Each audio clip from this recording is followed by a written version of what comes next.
it's Saturday, April 25th at 10 a.m. PST.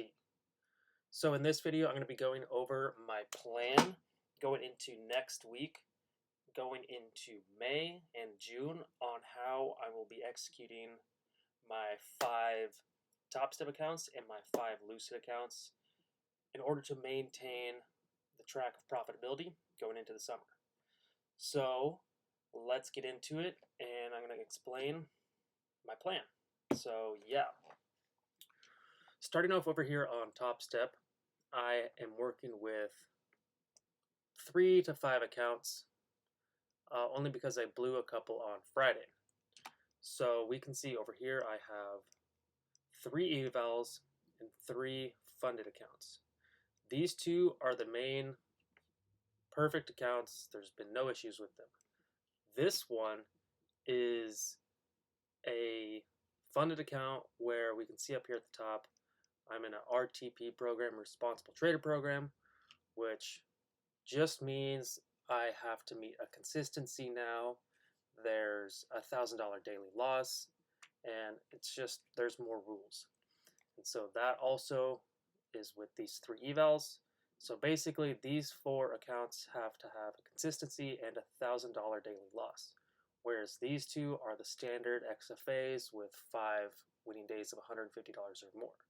So yeah, over on my Lucid accounts over here, I have these 2, and I have 3 more pending once the week starts again. So I will be working with 5 Lucid evals. These 2 are almost passed. I'm just going to bang them out on Monday. And then these 3, yeah. So basically 5 Lucids, 5 Top Steps, and yeah. Over here on my Top Step dashboard, yeah. Over on the payouts, we can see I'm getting payouts pretty frequently starting in January. So well, it actually started last year. So December, and then the 2nd, February, March, and then April has been a good month. We've gotten 4 payouts so far across those 2 accounts I was mentioning. And then right here, we're waiting to request another payout across those 2 accounts, $4,000 each, so $8,000. Just waiting for the markets to open back up and request those. So that will put me at 8, 9, 10, 11, 12, 13, 14, 15, 16, let's just say 17, 18, I don't know, like $18,000 or $19,000 in the last month, which is really good. But yeah, the plan going forward from here is to kind of tone back the aggressiveness on these accounts. Over here on X, we can see on these main accounts, those 2, the profits are good, right? The win rate 70%, 60-70%, profit factor of 1 to 2, everything's fine. The winning rate is a 22-day win streak, so these accounts are really, really good to me. The only thing is some days, so like some days like this, 16 trades, 16, 4, well this one was a good day, but there's days like 16 and 8 and 16 where I wish I would just trade less.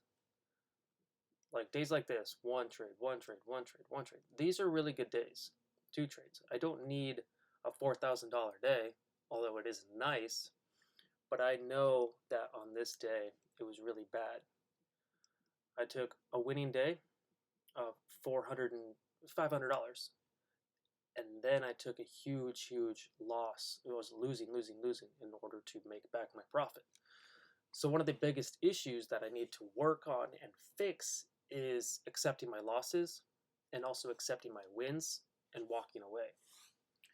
So even if we look at this day right here, $1,500, that's a banger day, right? That's perfect. Well, we can see I was up $215, right? That's great. And then I slipped up and, lost 32. I was negative 32, which is nothing. And then I was up again, $316. Okay, why don't I stop there? And then what happens? Okay, I got probably over leveraged, and now I'm down to $300. It's like, dude, just stop in here. Just stop. And then what? I'm up $1,400. Stop. Please stop. And then you're down. It's like, dude, this whole area right here, just stop. So that's something that I want to work on. But yeah, going forward, again, is just toning it back on the contract sizing. So again, on this one, we could probably see I was using 40 contracts, 15 and 20, so that's not necessary. That's full boarding my PAs, and that's not allowed. But on a day like, I don't know, right here, one trade, $432, 10 contracts. That's A+ day. And even again, over here on right here, $465, 20 contracts. I'll allow it, right? That's fine. I didn't full port. Maybe I saw a banger trade. Where's another example? Okay, right here, $332, 10 contracts. So we can see there's a pattern here. When I lose, I full port. When I win, I'm taking a good trade. And over here on TradeC, there's the compass, so we can probably find a correlation between these accounts too. So, hello. I'm still trying to figure out how to use this dang platform. It's not my favorite.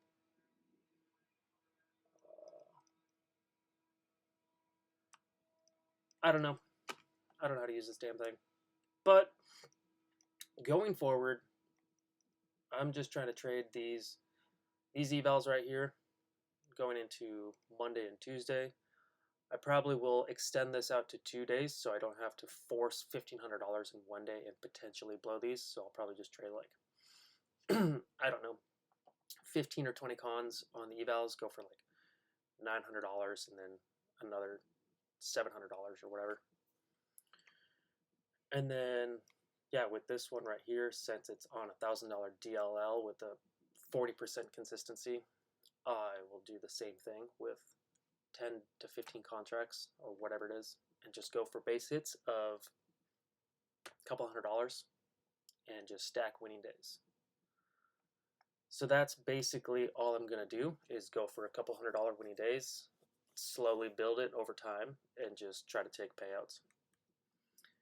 On this account, on this RTP program, I will most likely just try to build a buffer of the balance at like $4,000 to $5,000 before I take a payout, so it's worth my time and money. And same for these. I will probably just try to build a buffer before I request a payout, because these are already making me money on the side. Whereas for my Lucid accounts, for these 5, I'm just going to try to trade them normally. I don't know if I'm going to build a buffer, because if I can request a payout and get my money back, I'll probably do so. But going forward into the actual trading, I'm going to be trading these with a little bit of discretion. I like to trade smaller time frame, unfortunately. I've tried to trade higher time frame, but I tend to like scalping the lower time frame. In true honesty, the 15-minute and the 5-minute are perfectly fine, but I do tend to get down to the 1 minute every day and catch trades on those, which I guess that's just how I do it. And so when it comes time to take a trade, I just simply start off on the 4-hour and the 1-hour, see if there's a 4-hour gap, and if the 1-hour gap coincides with that 4-hour, then I'll use a 1-hour gap. And if there's a 15-minute inside that 1 hour, then I'll use a 15-minute gap, respecting the 1-hour gap. So for instance, I believe this is a 1-hour gap and a 15-minute. So I'm leaving that there. Because, look, there's a 15-minute gap, but it's also a 1 hour. 1 hour is bigger, but the 15-minute is inside the 1 hour. So keeping that in mind. So the next thing I'll do is I'll just go down to the 5-minute. Right? Is there anything on the 5-minute? No. There's this small little 5-minute, but again, the 15-minute and the 1 hour are more important to me than that small little 5-minute. And then I'll just do the same thing. I'll go lower time frame until I see a pattern and whether or not any higher time frame draws in liquidity have been met or swept, or if there's a continuation. So for instance, if market is open right now, is New York high going to get taken and then rejected to the downside? Boom, boom. Are we going to bounce off this, or are we going to sweep this 1 hour, 15-minute, boom, reject, and then go lower? Or you get the idea.